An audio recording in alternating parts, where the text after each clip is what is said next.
ನಮಸ್ಕಾರ ಸ್ನೇಹಿತರೆ. 2017ರಲ್ಲಿ ತೆರೆ ಕಂಡಂತ ಒಂದು ಅದ್ಭುತವಾದ ಸಿನಿಮಾದ ಬಗ್ಗೆ ನಾನು ಇವತ್ತು ರಿವ್ಯೂ ಮಾಡೋದಕ್ಕೆ ಬಂದಿದ್ನಿ. ಯಾವ್ದು ಆ ಸಿನಿಮಾ, ಏನದರ ಸ್ಟೋರಿ ಅಂತ ನೋಡೋಕ್ಕೂ ಮುಂಚೆ ಯಾರೆಲ್ಲ ನನ್ನ ಚಾನಲ್ನ ಸಬ್ಸ್ಕ್ರೈಬ್ ಮಾಡ್ಕೊಂಡಿಲ್ವೋ ದಯಮಾಡಿ ಸಬ್ಸ್ಕ್ರೈಬ್ ಮಾಡ್ಕೊಳ್ಳಿ. ಹಾಗೆ ಬೆಲ್ ಬಟನ್ ನ ಕ್ಲಿಕ್ ಮಾಡಿ ಲೈಕ್, ಶೇರು, ಕಮೆಂಟ್ಸ್ ಕೊಟ್ಬಿಡಿ ಅಂತ ಹೇಳ್ತಾ ಬನ್ನಿ ಸ್ನೇಹಿತರೆ, ಸಿನಿಮಾ ಯಾವುದು ಅಂತ ನೋಡ್ತಾ ಹೋಗೋಣ.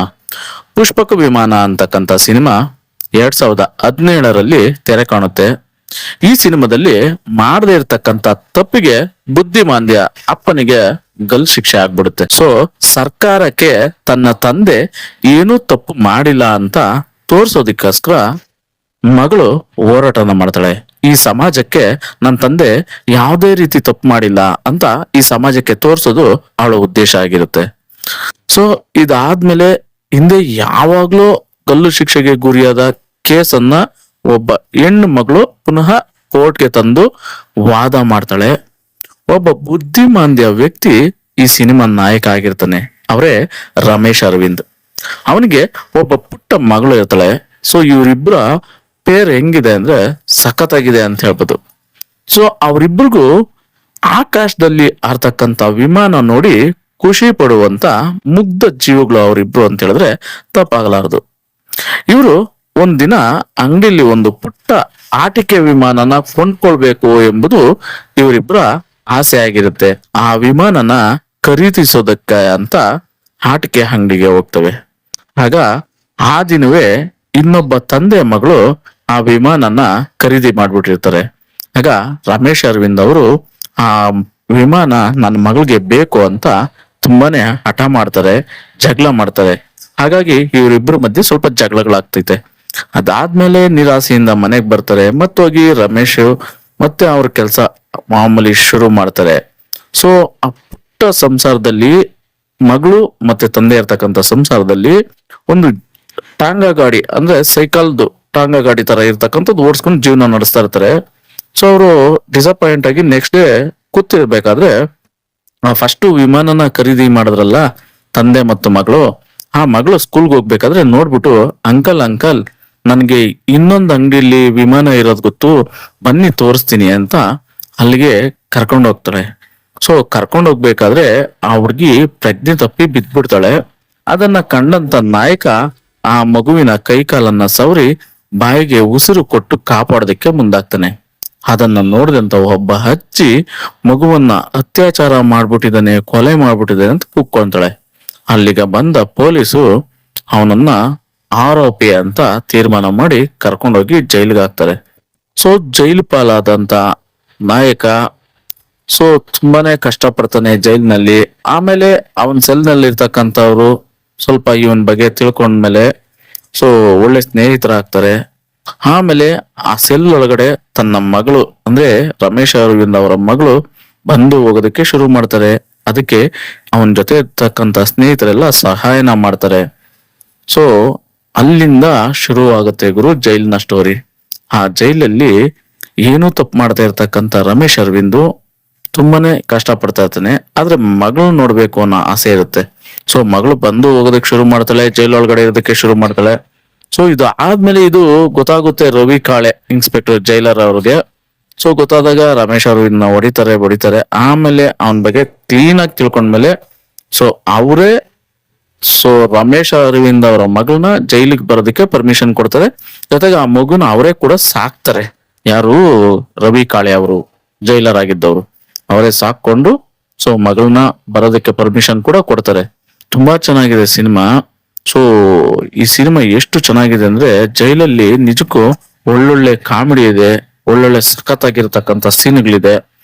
ಸೊ ಇದೆಲ್ಲ ನಡೀತಾ ಇರ್ಬೇಕಾದ್ರೆ ಒಂದಿನ ನಾಯಕನ ಕೈಯಲ್ಲಿ ಜಡ್ಜ್ ಹತ್ರ ಸತ್ಯನ ಹೇಳ್ಸುವಂತ ಪ್ರಯತ್ನ ಮಾಡ್ತಾರೆ ಸ್ನೇಹಿತರು ಎಲ್ಲ ಸೇರಿ. ಸೊ ಇನ್ನೇನ್ ನಾಳೆ ಜಡ್ಜ್ಮೆಂಟು ಅನ್ನೋ ಸಮಯದಲ್ಲಿ ಸತ್ತ ಮಗುವಿನ ಅಪ್ಪ ಕಮಿಷನರ್ ಆಗಿರ್ತಾರೆ. ಸೊ ಆ ಕಮಿಷನರು ನೀನು ನಿರಪರಾಧಿ ಅಂತ ಹೇಳಿ ಹೊರಗ್ ಬರ್ಬೇಕಾ ಇಲ್ಲ ನಿನ್ನ ಮಗಳು ಜೀವಂತವಾಗಿರ್ಬೇಕಾ ಅಂತಕ್ಕಂಥದ್ನ ಆಪ್ಷನ್ ನ ಮುಂದಿಡ್ತಾರೆ ಒಬ್ಬ ಲಾಯರ್ ಮುಖಾಂತರ. ಸೊ ಇದನ್ನೆಲ್ಲ ನೋಡಿ ರಮೇಶ್ ಅರವಿಂದ್ ನಾನೇ ತಪ್ಪು ಮಾಡಿದ್ದೇನೆ ಅಂತ ಒಪ್ಕೊಂಡ್ಬಿಡ್ತಾನೆ. ಸೊ ನಾನೇ ತಪ್ಪು ಮಾಡಿದ್ದೇನೆ ಅಂತ ಒಪ್ಕೊಂಡು ಆದ್ಮೇಲೆ ಜಡ್ಜ್ ಏನ್ ಮಾಡ್ತಾರೆ, ನಾಯಕನಿಗೆ ಗಲ್ಲು ಶಿಕ್ಷೆ ಆಗೋದನ್ನ ಘೋಷಣೆ ಮಾಡ್ಬಿಡ್ತಾರೆ. ಸೊ ಗಲ್ಲು ಶಿಕ್ಷೆ ಆಗುತ್ತೆ, ರಮೇಶ್ ಅರವಿಂದ್ ಅವರು ತೀರ್ಕೊಳ್ತಾರೆ. ಅದಾದ ಮೇಲೆ ಎಷ್ಟೋ ವರ್ಷದ ನಂತರ ಅವರ ಮಗಳು ಅಂದ್ರೆ ರಮೇಶ್ ಅರವಿಂದ್ ಅವರ ಮಗಳು ರಚಿತಾ ರಾಮ್ ಆಗಿ ದೊಡ್ಡವಳಾಗಿರ್ತಾಳೆ.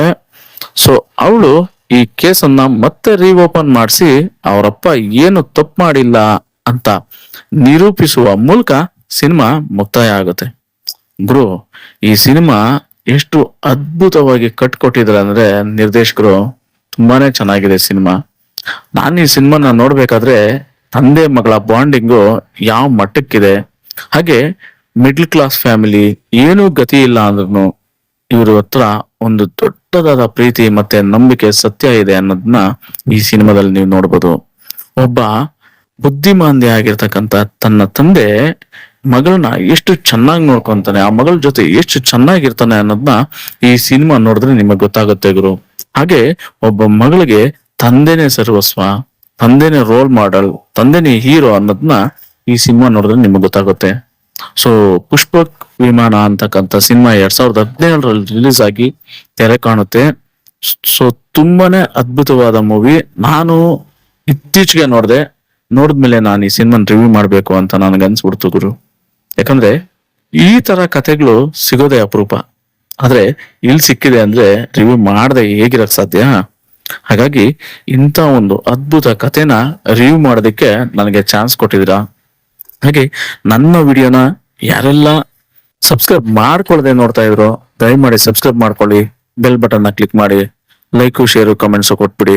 ನಾನು ಹಾಕೋ ಒಂದು ವಿಡಿಯೋ ನಿಮ್ಗೆ ಪ್ರತಿ ವಿಡಿಯೋಗಳು ನೋಟಿಫಿಕೇಶನ್ ಆಗಿ ತಲುಪೋದಕ್ಕೆ ಬೆಲ್ ಬಟನ್ ನ ಆನ್ ಮಾಡ್ಕೊಳ್ಳಿ ಅಂತ ಹೇಳ್ತಾ ಸಿಗೋಣ ಮತ್ತೊಂದು ಅದ್ಭುತವಾದ ಇಂಟ್ರೆಸ್ಟಿಂಗ್ ಮೂವಿಯೊಂದಿಗೆ.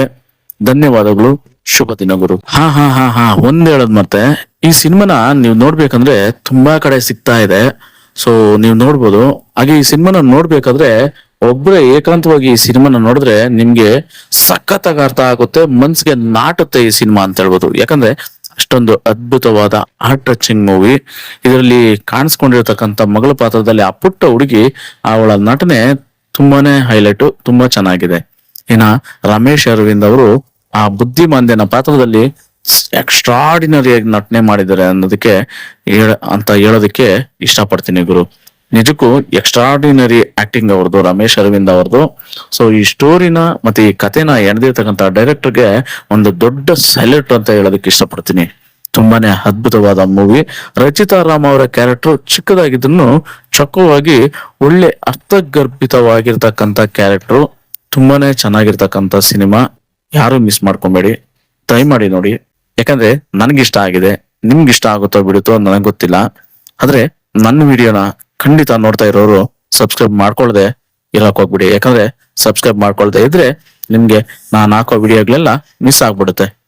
ಹಾಗಾಗಿ ಸಬ್ಸ್ಕ್ರೈಬ್ ಮಾಡ್ಕೊಂತಾ ಇರಿ, ಹಾಗೆ ನನ್ನ ಚಾನಲ್ ನೋಡ್ತಾ ಇರಿ ಅಂತ ಹೇಳ್ತಾ ಸಿಗೋಣ ಮತ್ತೊಂದು ವಿಡಿಯೋದಲ್ಲಿ. ಧನ್ಯವಾದಗಳು, ಶುಭ ದಿನ.